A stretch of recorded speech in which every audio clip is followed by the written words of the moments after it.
Il était une fois, dans un petit village africain appelé Lumumba, un roi nommé Tunda qui était aimé et respecté de tous. Il avait su diriger son peuple avec sagesse et compassion, garantissant la paix et la prospérité pour tous ses sujets. C'était un roi bon et juste qui était marié à la femme la plus douce du village. Il aimait sa femme plus que tout au monde et le couple était admiré de tous pour leur amour et leur gentillesse envers le peuple.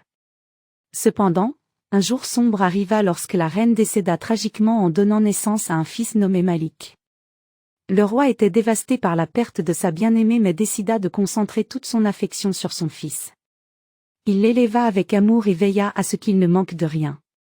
Cependant, au fil des années, le roi accorda à cet enfant tout ce qu'il désirait, comblant ainsi tous ses caprices. Malgré sa bonté et sa justice, le roi était aveuglé par l'amour qu'il portait à son fils. Malik grandit dans une atmosphère d'excès et de privilèges, ce qui le rendit arrogant, égoïste et prétentieux. Il méprisait le peuple et ne montrait aucun respect envers les besoins et les souffrances des autres.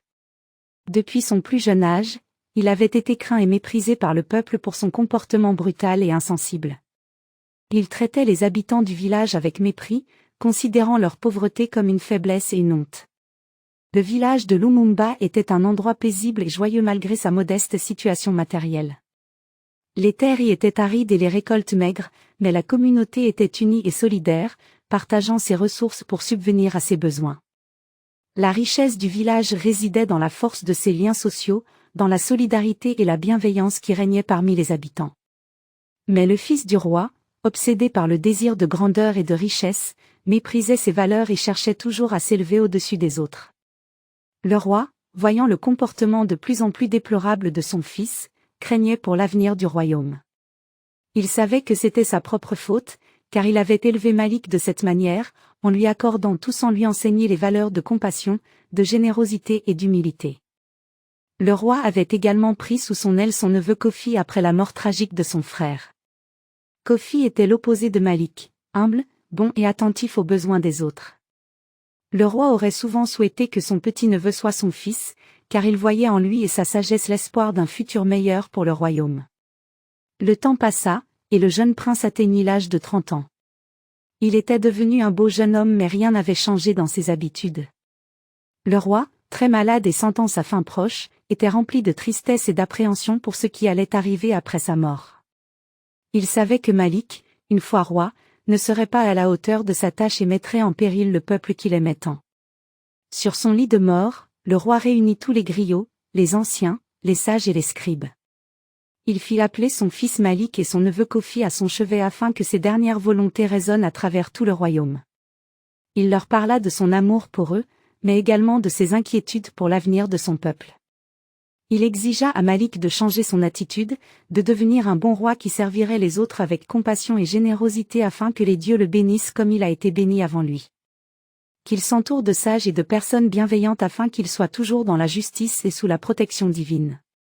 Malheureusement, Malik ne prit pas les paroles de son père au sérieux. Il était bien trop aveuglé par son orgueil pour comprendre la portée de ses actes, lui tournant le dos et parti. Kofi, quant à lui, promit au roi mourant qu'il accompagnerait son cousin dans sa lourde tâche, l'aiderait dans sa quête de prospérité et protégerait le royaume au péril même de sa vie.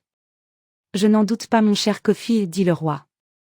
J'ai toute ma vie couvert les agissements de mon fils, j'ai été lâche et aujourd'hui j'en paie le prix. » Quelques jours après la mort du roi, et installé sur son trône, Malik se plaisait à humilier et à exploiter les plus faibles.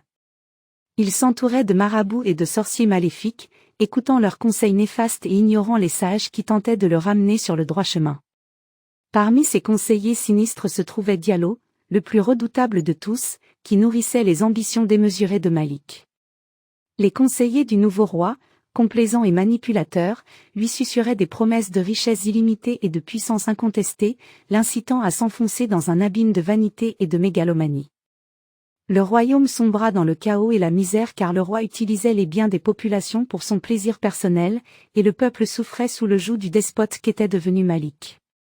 Il en voulait toujours plus, convaincu que la grandeur d'un roi se mesurait à la taille de son trésor. Il trouvait qu'il n'était pas assez craint des autres royaumes, car le sien était l'un des plus pauvres. Le temps passa et il était à la recherche d'une épouse, une princesse d'un autre royaume qui l'aiderait à asseoir son pouvoir et sa domination sur les villages environnants, mais toutes celles qu'on lui présentait n'étaient jamais à son goût. La première jeune fille, appelée Lysiane, était d'une beauté éblouissante avec ses longs cheveux dorés et ses yeux couleur émeraude. Cependant, le roi trouva que ses mains étaient trop grandes et rugueuses, un défaut qu'il jugea impardonnable pour une reine préférant de petites mains délicates. La deuxième prétendante, nommée Amalia, avait une peau d'une douceur et d'une clarté immaculée, telle une rose blanche. Mais le roi décida qu'elle riait trop fort et que cela était inapproprié pour une souveraine. Enfin, la troisième demoiselle, nommée Elara, possédait une grâce naturelle et une élégance rare, mais le roi remarqua une légère tache de naissance sur son cou. Pour lui, c'était un affront à sa quête de perfection et il la rejeta sans hésitation. C'est alors qu'il entendit parler d'une jeune femme du royaume voisin, Aveline, dont la beauté et la noblesse d'âme étaient légendaires. Le souci était que le royaume d'Aveline était extrêmement riche et exigeait une dot de 100 lingots d'or pour toute alliance. Malik se demandait où il allait trouver l'or et cherchait sans relâcher une solution miraculeuse pour exaucer ses rêves de grandeur car épouser une telle femme voudrait de lui le souverain du royaume de cette dernière. C'est alors qu'un jour, après avoir consulté l'oracle suprême, Diallo évoqua l'existence d'une source lointaine, intarissable de trésors et d'argent enchanté par des pouvoirs mystiques, qui pourrait offrir à Malik la puissance et la richesse qu'il convoitait tant. Intrigué par cette promesse alléchante, Malik décida de partir à la recherche de cette source légendaire. Il écouta les sombres prophéties des marabouts et se lança dans une quête insensée, trouver la mystérieuse rivière perdue où résidaient des créatures aquatiques. Ces êtres envoûtants promettaient des richesses inimaginables en échange de sacrifices immenses de celui qui oserait braver leur courroux.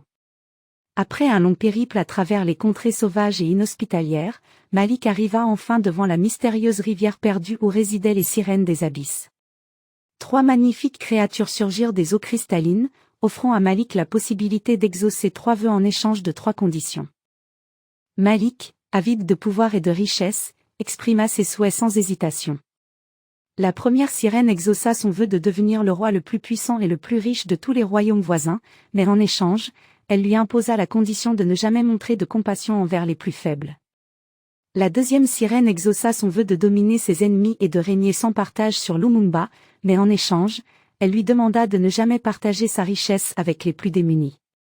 Enfin, la troisième sirène exauça son vœu de vivre en tant que souverain tout-puissant jusqu'à sa mort, mais en échange, elle lui imposa la condition de ne jamais écouter les avis des sages et des bienveillants.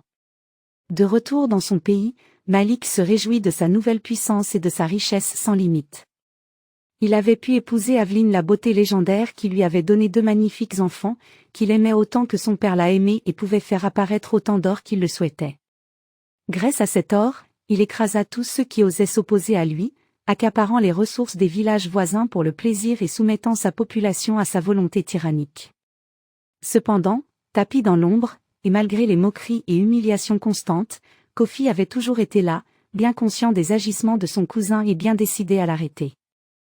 Il décida à son tour d'entreprendre ce long voyage, et de retrouver la trace de ces mystérieuses sirènes qui ont fait tant de mal à son peuple. Guidé par les sages, et équipé de sa courageuse détermination, il s'enfonça profondément dans la forêt dense à la recherche de la mystérieuse rivière perdue. Le chemin était semé d'embûches mais rien n'arrêtait Kofi dans sa quête. Après des jours d'errance et de combat, il arriva enfin au bord d'un lac paisible, où l'eau semblait briller d'une lueur mystique. C'était là que la rivière se cachait, enroulant ses eaux argentées autour de rochers majestueux et de lianes pendantes. Kofi sentit une présence maléfique émaner de ces lieux, mais il n'hésita pas à s'aventurer plus loin. C'est alors qu'il vit les 3 sirènes maléfiques, sortant des profondeurs de la rivière avec une grâce envoûtante. Leurs cheveux d'un noir profond ondulaient dans les courants, leurs yeux brillants de malice fixés sur Kofi. Il se dressa fièrement devant elles, prêt à les affronter. Les sirènes, impressionnées par sa force et sa détermination, avaient leurs regards étincelants de respect pour le courage de Kofi. Elles savaient ce pourquoi il avait entrepris ce long et périple voyage mais ne voulaient pas l'aider car cela allait à l'encontre même de leur existence. Elles étaient faites pour semer le chaos, jamais le contraire. Kofi demanda comment vaincre le roi devenu trop puissant et exigea une confrontation car il savait que ces créatures étaient tenues de lui donner des réponses, ce à quoi les sirènes répondirent, « Notre existence n'a pas pour but d'aider, nous assouvissons les désirs égoïstes de personnes avides de pouvoir. Nous ne sommes pas destinés à sauver ou guérir des humains. » Elles ne servaient que des tyrans et des personnes sans scrupules, et elles ne cédaient pas facilement à des demandes de bonté.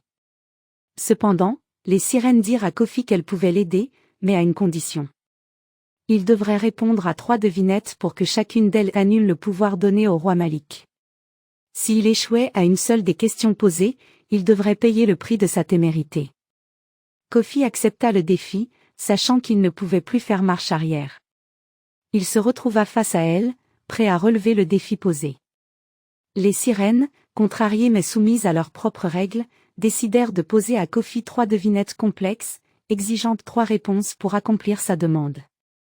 Alors qu'il s'apprêtait à affronter les devinettes et à mettre fin à la tyrannie de son cousin, Kofi commença à douter de la justesse de cette épreuve. Pourquoi devait-il répondre à des devinettes si Malik, réputé pour sa stupidité, n'aurait jamais pu y parvenir? Les sirènes, affirmant leur nature maléfique, expliquèrent que pour obtenir leur aide dans une cause juste, il fallait payer le prix en relevant un défi. Les sirènes demandèrent donc à Kofi, quel est l'homme qui bâtit son village dans la forêt, l'homme qui va à la guerre avec 2 lances, et la liane qui ne peut servir pour fermer le paquet? Kofi resta silencieux un moment et répondit, l'homme qui bâtit son village dans la forêt est un chimpanzé, l'homme qui va à la guerre avec 2 lances un buffle avec ses 2 cornes et la liane qui ne peut servir pour fermer un paquet est un serpent. Les sirènes, surprises et impressionnées par la sagacité de Kofi, le félicitèrent pour son exploit rare et lui annoncèrent que personne n'avait réussi à trouver une réponse à chacune de leurs devinettes en 2 siècles. Cet exploit fit pencher la balance en faveur de Kofi, lui offrant l'opportunité de détruire l'invincible Malik à travers ce défi intellectuel audacieux. Les sirènes lui dirent de se tenir prêt car Malik, dans un avenir très proche, causerait sa propre chute. Qu'il serait banni du royaume et verrait son empire de malice tomber car aucun homme n'a jamais réussi à remplir toute une vie de telles conditions. Kofi, loin d'être satisfait mais n'ayant pas le choix, rentra et attendit calmement. 10 années passèrent et le fils aîné du roi tomba gravement malade si bien qu'aucun marabout ni féticheur ne put trouver un remède à la maladie mystérieuse de l'enfant. Il décida donc sous les supplications de sa femme bien-aimée de faire venir d'urgence l'un des guérisseurs les plus puissants pour trouver un remède au mal de son fils. Ce dernier sut de quoi souffrait l'enfant et lui donna une potion de guérison faite de plantes médicinales et de rhum puis s'en alla. Le palais fut en joie et s'en était suivi un festin mais une fois la nuit tombée, 2 des sirènes apparurent devant la face de Malik en colère et lui dirent « Tu as réussi en un seul jour à briser 2 de nos conditions. Ne jamais montrer de compassion envers les plus faibles et ne jamais écouter les avis des sages et des bienveillants. Sache que toute désobéissance a un prix, et tu paieras le tien ce soir même. Tu perdras ton fils ainsi que ton titre de roi le plus puissant et le plus riche de tous les royaumes voisins. Tu ne vivras plus en tant que souverain tout-puissant jusqu'à ta mort car tu viens de rompre ton invincibilité. » Il cria de toutes ses forces et pleura ardemment. Tout ce pourquoi il s'était toujours battu tombait en ruine. Les conditions imposées par les sirènes commencèrent à peser lourdement. Son épouse prit la fuite avec son seul enfant, emportant une partie restante du trésor, ce qui brisa sa capacité à dominer ses ennemis et de régner sans partage sur Lumumba. Les yeux du peuple purent s'ouvrir car le charme de ces créatures disparut peu à peu. La cruauté et l'indifférence qu'il avait toujours manifestées envers les plus faibles finirent par susciter la colère et la révolte parmi sa propre population. Kofi sentit que le moment était venu quand il vit les citoyens se révolter et comprit que le sirène n'avait pas menti. Une rébellion éclata dans tout le royaume, ayant pour leader Kofi et menée par les plus courageux et déterminés d'entre eux. Les forces du roi furent dépassées par la colère du peuple, et finalement, après des jours de lutte acharnée, le roi cupide et tyrannique fut destitué, ses marabouts et féticheurs prenant la fuite.